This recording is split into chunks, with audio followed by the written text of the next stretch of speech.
Gang అంతా ఇన్నే ఉన్నారు, ఏం చేస్తారు? ఏమున్నాయి అన్న, రేపే గణపతి పండుగ, ఒక్కలకు భయం లేదు. మరి ఎట్లా చేద్దాం, ఎన్ని పైసలు వేసుకుందాం అని మాట్లాడుకుంటాను. అయ్యో మీరు ఇప్పుడే మాట్లాడుకుంటారా? మా సగం పనులు అయిపోయినాయి. మీకేందే అన్న, మీ అందరు పెద్దోళ్ళే, ఇక మేము కూడా మొదలు పెడతాం. సరే పెట్టులి అయినా మీ చిన్న వినాయకుడేనే, పనులు తొందరగానే అయితే. అరే నేను చీపు ఏమన్నారు ఇప్పుడు? ఇప్పుడే చిన్న వినాయకుడేనా అన్నావు. అరే నీకు అర్థంతో అనలేదురా. ఏమో తీయే అన్న, నువ్వనే కాదు ప్రతి సంవత్సరం ఎవరో వాళ్ళు అంటూనే ఉంటారు మీరు చిన్న వినాయకుడేనా అని. ఏ గట్లెందుకు అంటారా? కానీ మేము ఈసారి 6 ఫీట్ల విగ్రహం తెస్తాం రా.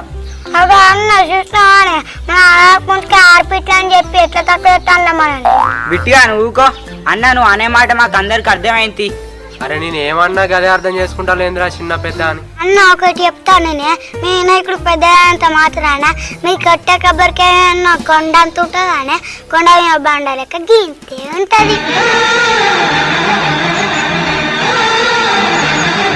మీరు అంటించే అగరవత్తులు ఆకాశం అంత పెద్దగా ఉంటాయా? అరిసే అంతే ఉంటాయి కదా.